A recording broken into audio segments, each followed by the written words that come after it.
Hi everyone.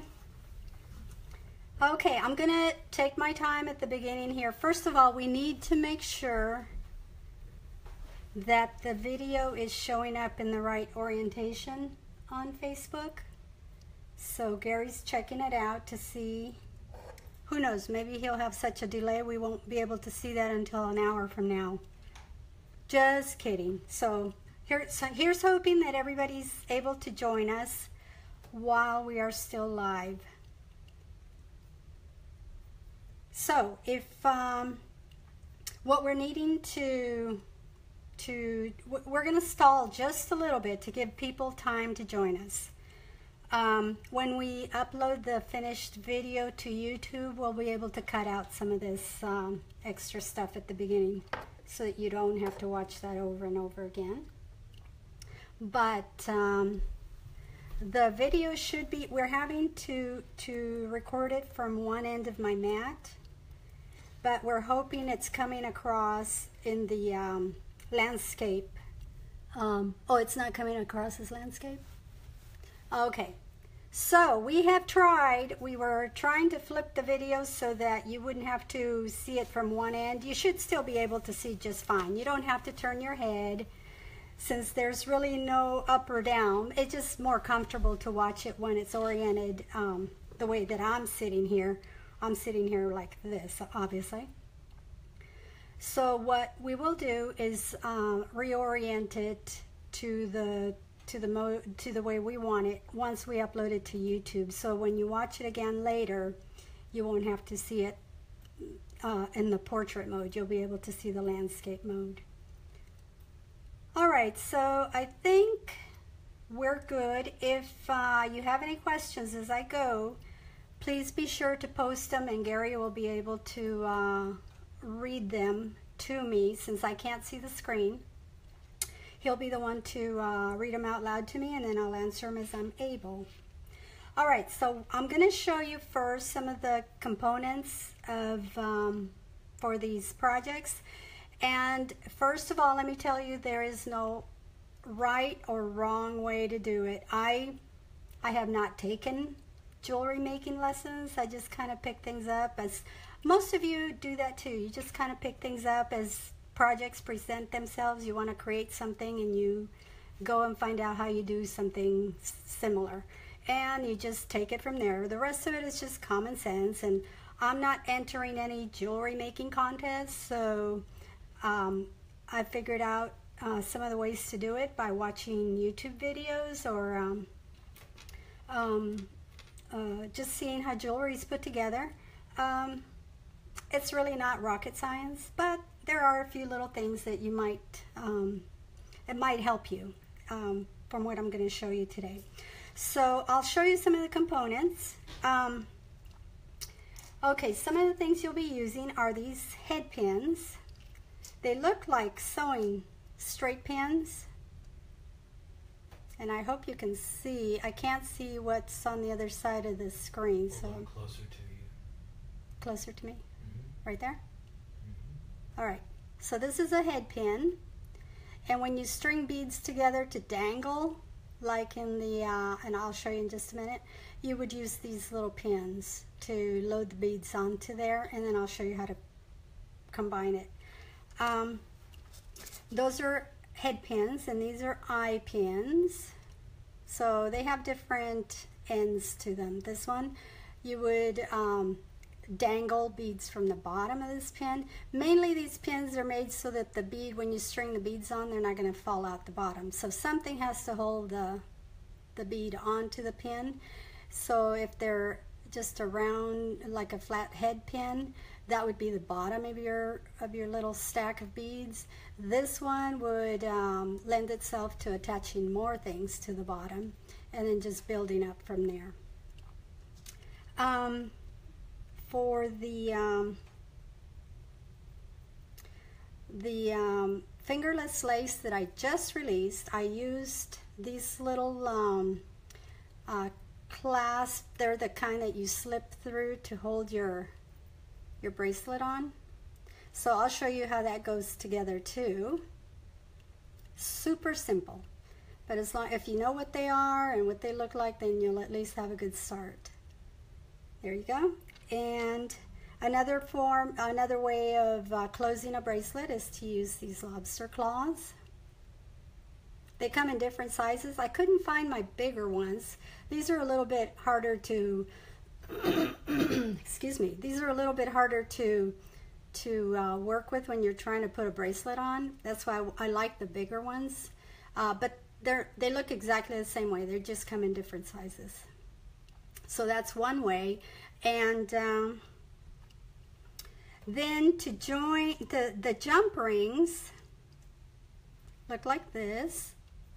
And I'm not really sure. I've unpackaged all of my jump rings and put them in my little organizers. So I apologize, I can't tell you the exact size. I'm guessing these are 8mm. Sorry, I'm really close to the phone in my throat.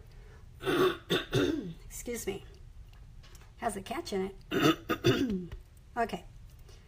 And the jump rings also come in all kinds of sizes. If you're trying to do something really little, these are really tiny. I think these are 3mm. And they also come in oval shapes. So you get the idea. And then I'll show you what these are used for. Also, you can buy chain like this. And most of my supplies come from just the local craft stores, either Joann's or Hobby Lobby. Michael's also, they carry all this kind of stuff. So you can buy these little chains in different color metals. And this stuff is really not very expensive. This says $2.99 on the thing, but I think I got it at half off. Here's another example of a chain. Also, you can raid your costume jewelry box.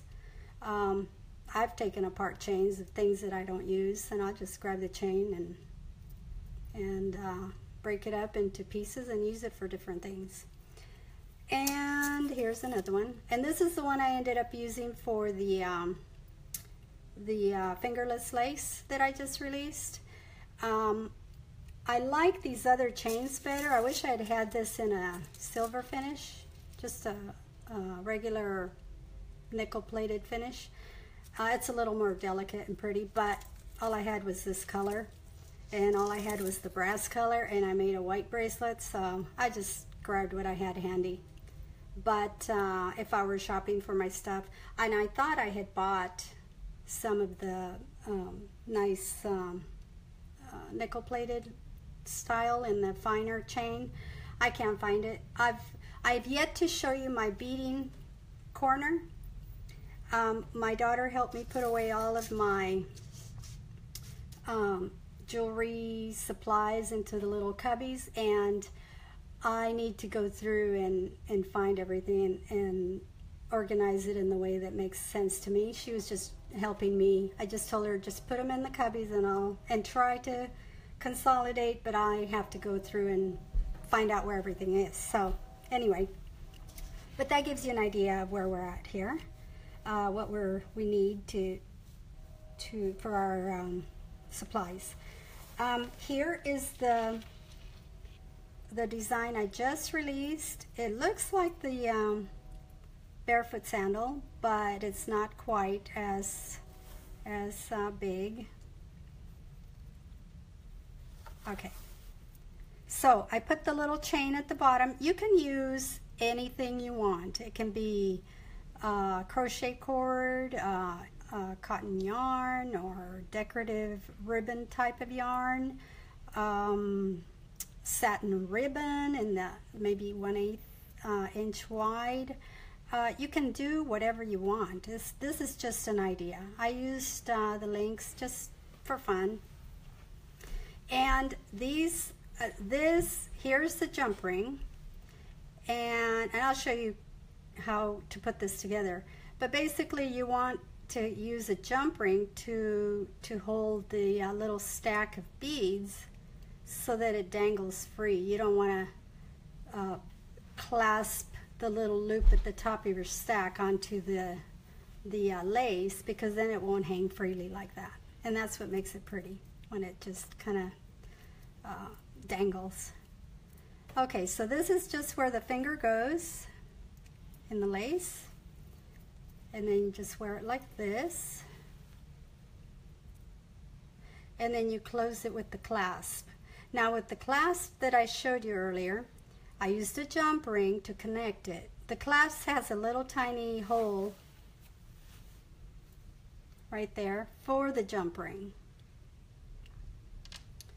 And so you hook the jump ring on onto the chain and then onto the little clasp. Gary's directing me because I can't see if I'm venturing out of the viewing field. Okay, and in this case, I went ahead and left a longer piece of chain and added a little stack of beads at the bottom. Again, there's a jump ring holding my little stack. I realized that to put the bracelet on by myself, it's really kind of hard to maneuver these two little pieces single-handedly. To try and push it through, it's not impossible, but it's kind of a hassle. So I decided it would be kind of nice to leave a tail on the chain, put the beads on it for a little bit of weight, and then you can kind of go like this and push the thingamajig through. And this one wants to catch on the little T-bar. Well, I won't take the time to do it here. Huh, it's caught. Yeah, go ahead and put it on. You have to, it has to slip all the way through. Oh, caught on the chain. Yeah. Well, I was able to do it yesterday with no problem. Well, here, I'll take it off and show you, but I just got it going in the wrong direction. All right, so basically you'll be able to put this through the loop. Just make sure the beads you use are going to fit through that loop. And this just fits right through. And it was just, I was trying to put it on, it was catching on this little edge right there. See, so it goes right through if you get it right. So there's, and then it just stops like that around your wrist. That's just an extra pretty way of doing it. But you can use, I bought this yarn. It was in my stash already. It's just a kind of a heavy yarn. It's not stiff. It's just a nice soft, almost like what you would make those little pot holders from, those old-fashioned pot holders that people like to crochet or knit. That's kind of what that yarn is. It's just a cotton yarn. And you can use that to for the tie-ons, which is what I did for the Barefoot Sandal. Here's the Barefoot Sandal. And then see, you can see the difference. And this one, I forgot about it. I left it in the sink soaking in soapy water, so it got really soft.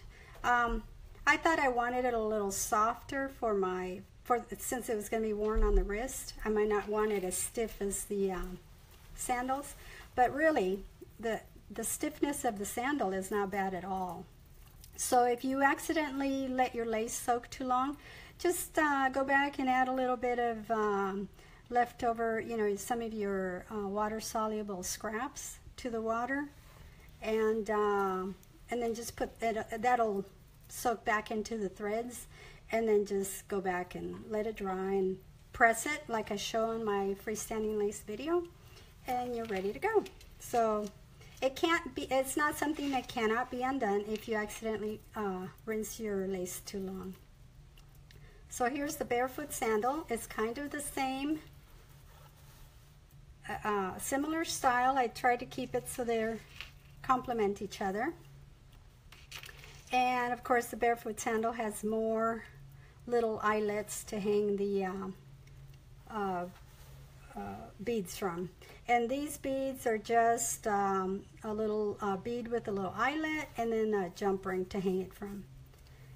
So I will show you how the beads come packaged. That way you'll know what you're looking for. Here's the lace before I embellished it. And this is the front, this is the back, so you'll want to make sure you're working, you know, ultimately you're finishing for the front. It's kind of hard to tell sometimes, and you want to make sure you're pressing from the back side and not accidentally squash and flatten your threads on the front side of your lace. Barbara says that it would be pretty beaded and chained as a necklace too. Yes, thank you for bringing that up. I have done the Barefoot Sandal as a necklace as well, and I have it here to show you. So here's the Barefoot Sandal, and it's just beaded a little bit differently. And this it's the same kind of beads, the same technique, just a little bead with the eyelet on it and hanging from a jump ring. Now this metal is kind of an antique brass metal, so that's all of my jewelry pieces are in they're in this color. It's kind of a brass, looks like brown. And so you'll want to, when you purchase your pieces, your jewelry findings, you'll want to keep in mind what color thread you're going to be using. If you're going to use white for a wedding, or if you're going to do something like this, you don't want to go home and think, oh no, all I've got is silver, So just keep that in mind when you're purchasing your supplies. And now these do have a few that have the little eyelets in the nickel plated, the silver color, and I'll tell you why that is in a minute. But you can't really tell because most of the metal is in the dark, so it just kind of sparkles. It doesn't stand out and yell at you that it doesn't match. It just doesn't really, it's not that noticeable. It really isn't noticeable. It just looks like a sparkle. So this is the Barefoot Sandal as a necklace. And then this one, I happen to have a really pretty fine chain to use on it. So, yes. Helen would like to see one on a foot. Helen, that's for another day. I am not going to put my foot up here, especially. I'm wearing boots. My skin's all dry, and so one of these days, those feet in the picture are my feet, but I actually had done my nails and put lotion on, but we're not doing that live, that's for sure. Unprepared. So that's funny, Helen. So here's a really pretty fine chain, and these chains are like, I don't know, I paid $1 or $1.50 or something, so it's really inexpensive. And there's my little lobster claw, and I think probably this chain came with the clasp already on it. So anyway, so there's an idea for the necklace, and it can be as elaborate or as simple as you want it. So that was a Barefoot Sandal as a necklace, but you're correct. This would also make a beautiful, different style necklace as well. Very great way of thinking outside the box. All right, so I've shown you some of the components. Now let me show you how the beads are stacked. Here's one of my little stacks before I close it up at the top. So, and you can do this any way you want to. I tend to do something so it tapers from the bottom and then tapers back down at the top. But really, there's no right or wrong way to do this. You just decide what you want to put together, what looks good to you. And then when you have your stack, and these, on these pieces, most of them are just like this. One of my small, next to smaller beads with the tiny beads, one on top and one on the bottom. And they're just little stacks that I've just attached. This one's a slightly bigger bead, but it still has a small one and a tiny one at the top. You stack them any way you want. So once you get a few of these done, you decide how many you need. And make sure you have enough beads for that. Sometimes I look at my stash and think, oh, I don't have enough beads to do enough of those stacks, so I might alter the way I stack them. Maybe I'll add a totally different bead from another strand that I can combine with it. Terry says she has the pattern. She's making several for her daughter's wedding. Oh, beautiful. I just think that would be so beautiful. All right, so you put, okay, let me show you the tools, actually. I meant to do that. Somebody who's into jewelry making and is involved in it and serious about it, they might be laughing at me because of my tools. But if you've seen some of my recent videos, I think you know where I spend my money. And it's not on jewelry making tools. It might be on a camera lens or an embroidery machine or a class, you know, online. So I don't care. These tools work for me, and seriously, I don't care. They work. So these, Hobby Lobby has these for like $2.50, and this is I like these wire cutters that have.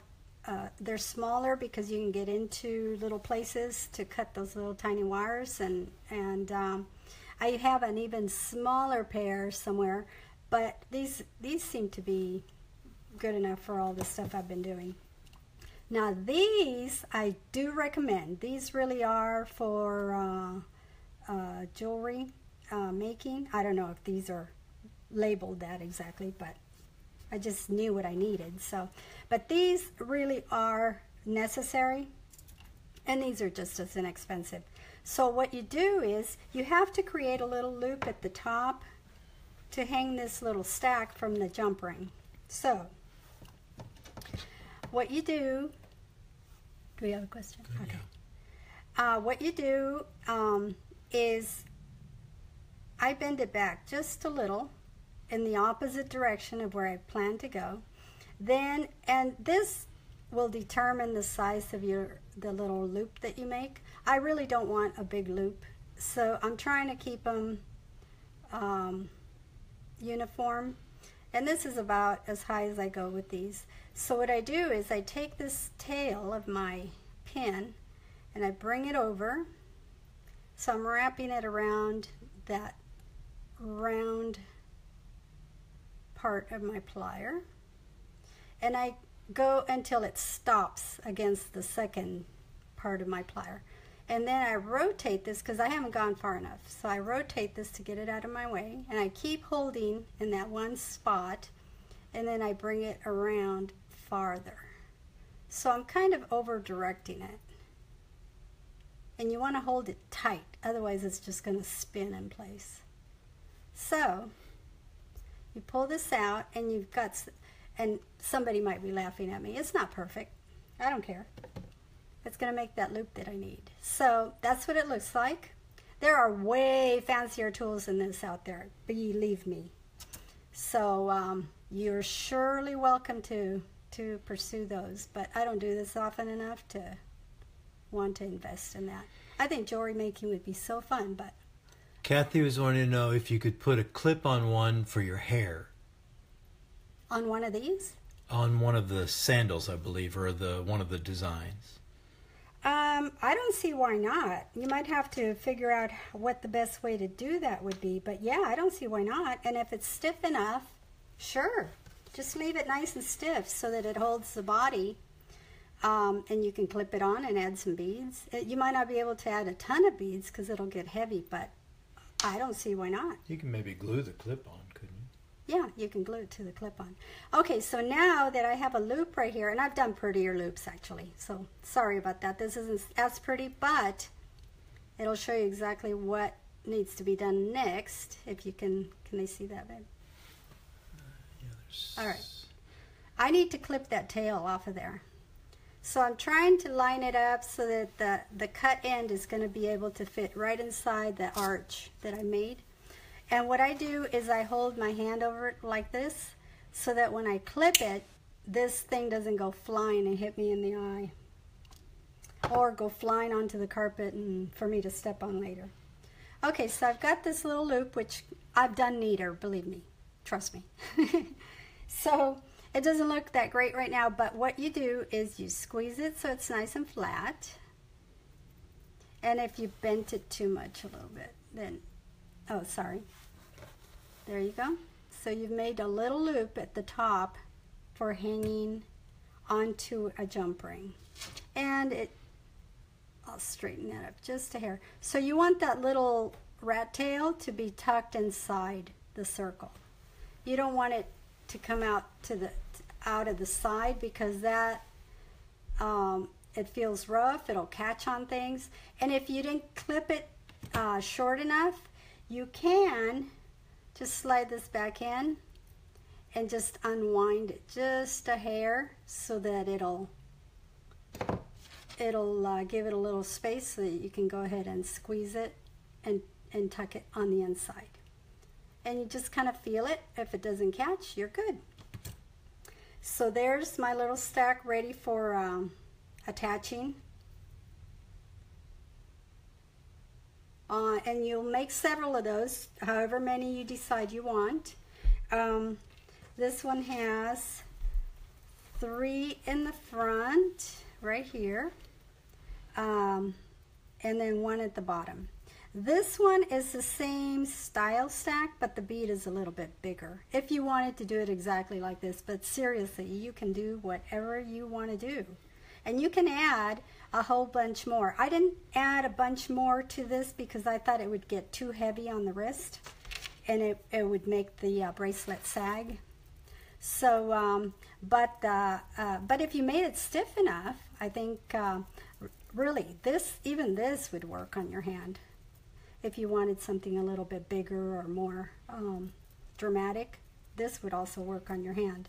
So this one has 3 of these here. On the side here, I actually added the bigger one like this. But then I added a couple of little ones just hung on jump rings on either side of it. So it'd be like a little cluster. Then I try not to make them all the same length when they're hanging together. Here I did, but I could have made the middle one longer, like I did on the necklace. But then I only did the one in the center for the necklace. Whoops, there. Only did that one. And I just made a longer stack.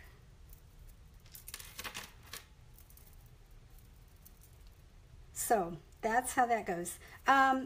The cords for tying on the sandal, I wanted to show you also. I started to show you, and then I got sidetracked. This is that yarn that I showed you earlier. That's more like a knitting yarn for those little pot holders. You just make a loop. You make a loop, put it through the eyelet. Let me see if I can do that right now.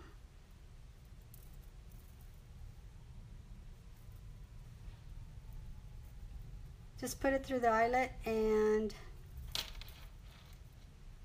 bring the tails of the thing through here.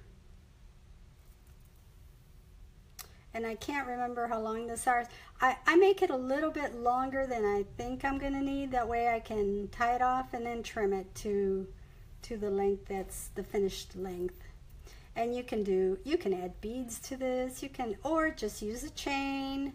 Like I said, you can use ribbon. You can use whatever you like to tie it on. It's really not a big deal. It can be as ornate as you want or as simple as you want. Okay, so there's the Barefoot Sandals. Let me show you how the beads come. Yes. Tody wants to know what you call the bronzy color thread of the necklace, and is it actually a brown thread or a metallic? No, that is a brown thread, and I think it's this is Floriani PF 1844. Actually, if you give me just a second, I will go. It's actually included in the directions. If you've purchased the design. It will be in the directions. Babe, if you hand me the drawer with the browns in it, please.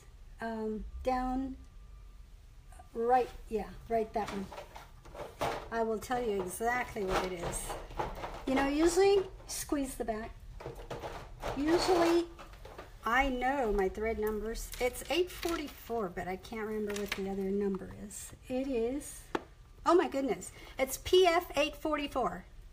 I thought there was one more number I was forgetting. So there you go. It's the Floriani polyester.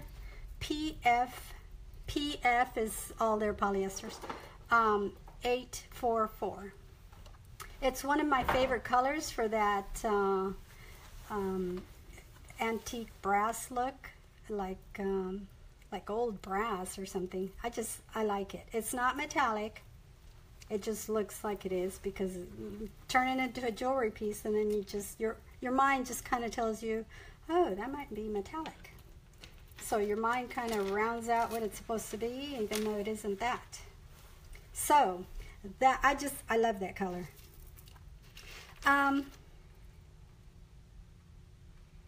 Oh, the beads. Yes. Let's see. The beads come like these particular ones that I've used for these projects come like this. These are also just from my local Hobby Lobby. They have them all the time. And these are actual crystals, so they're kind of heavy. That's why I didn't want to load down the bracelet too much. And I'm trying to move some of these out of the way so you can see. These are, if you want to know, regular price on these are $5.99. And so when they put them on sale, you get them for $3. But they're beautiful crystal. They're actual Swarovski crystals. This is what I used on the Barefoot Sandals and the bracelet. And here are the ones that I picked out of there to use. I saved the big ones for some other project. Let me show you what on this necklace. I used some of these fleshy pink and kind of amber colored type beads. These came like this. I love this color combination. So I think I found my beads, and then it just confirmed that I wanted to stitch it in this color thread. But I love these earthy tones with the plums and pinks and a little bit of green. What's nice about these clusters, notice this is different. These are just strung on a nylon cord. These are actually little clusters. So when you take these apart, there, can you see? Is that good? Okay. I'll tell you what's cool about these is, oh, I have some out here. When you take them apart, they already have the little eyelets already strung through them. The little tiny post with the eyelet ready to go. So it makes it super simple to just attach a jump ring. There you go, right here. You put them on a jump ring, hook them onto the necklace, and you're done there. And I'll show you in just a second how to open those jump rings, slide them on, and call it a day. So that made it really nice, because all these were already, and so then you could do different little things with them. You could cluster them back onto, a jump ring, or it's just all kinds of things. Once you get started, your imagination will take over. All right, so that's how some of the beads come. Okay, let me show you how these jump rings work.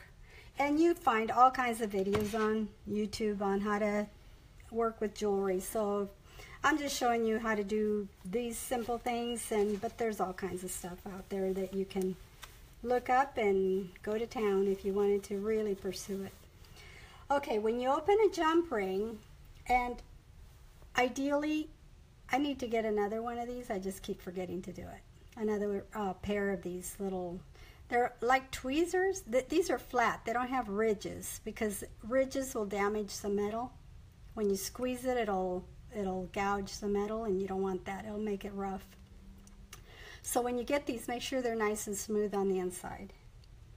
So the jump ring has a little opening, like a little seam where the ends come together. You want to put your plier along the side so that the opening is free of the plier. And then if I had another one like this, I would hold them together. I have one similar, but it's not quite the same. So you would hold these together, one on each side of the little opening, and you twist the jump ring open. You don't pull it apart, you twist. So you're pushing with one plier and pulling and turning toward you with the other, like this. So there's a jump ring that's open. And then when you close the jump ring, you want to twist it back into place. And I will twist. Okay, so you do this. You hook whatever you're going to put on it. Let's say I'm going to put it on here. Here, let's add it to the bottom so you can see it better. So you do this. Let's do it here. Okay, and if you have other beads and things, you'll want to put them on now, because you don't want to be opening and closing and opening and closing. In fact, if I make a mistake and I close my jump ring, I will more than likely, if I need to open it up and start over, I will throw that jump ring away, because every time you twist it and bend it, it weakens it. So, and actually, I don't even need a second plier because these are so soft. I wanted to show you the technique, but usually I just use my fingers. I twist it back into place, and I'll over direct it by just a hair, because it kind of springs back. So when you over direct it, and you let go, it'll spring back into alignment with the other cut end. And that's how you put on a jump ring. Helen says it makes more sense seeing you do it. Oh, then what? Then reading about it? Yes, Oh, okay. And the instructions. Okay, I appreciate that. And I do try to explain, because I don't want any guessing going on. But really, it is hard unless you're inside my head. Sometimes it is hard to know what I'm trying to say. So, and I apologize, this video has been so long in the making, but it just seems like there's always something that has to be done first, and this is just one of many videos that we're trying to get done. So that's how you open and close a jump ring. And again, if I made a mistake and I thought, oh, I meant to put 3 of those little stacks on there, I'll open it up and throw that jump ring away, because it just weakens it. And especially if you're making earrings, I'm going to do a video on earrings, because they're pretty simple, but still, if you're new to it, it's just nice to be able to see it. With those little earrings wires that they sell, you only get one chance, and I can't even tell you how many times I'll put it on. I'll put the little hook on my earring, and then I realize I put the earring, the wrong side of the earring facing out. I don't know how many times I've done that, and then I have to throw away the little hook, because you get one chance, because that metal, it breaks. If you try to do it more than once, it'll probably do it. It might let you open it a second time, but it'll more than likely break. But that tells me that if I do it twice, that is now a weak little ring. So these are not expensive. Just throw it out and put on a fresh one, so that you know you're not going to lose all your little pretty crystals as you're walking down the beach. Let's see.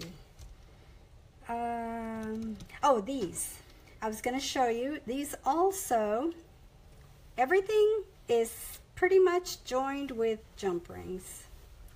So, if you can't see the little the seam sometimes, because the lights are shining and it's a lot of glare, you can feel it with your nail. So just to locate it. So I'll grab it like this, push it with my thumb, and you don't need to open it really big, unless, you know, if you're trying to get it onto the bracelet and the eyelet is a little thick. You can open it a little bit more, but try not to open it more than necessary. So these, same thing. These have the little eyelet. You slide it onto the jump ring, and it's a little thick, so I'll open this a little more.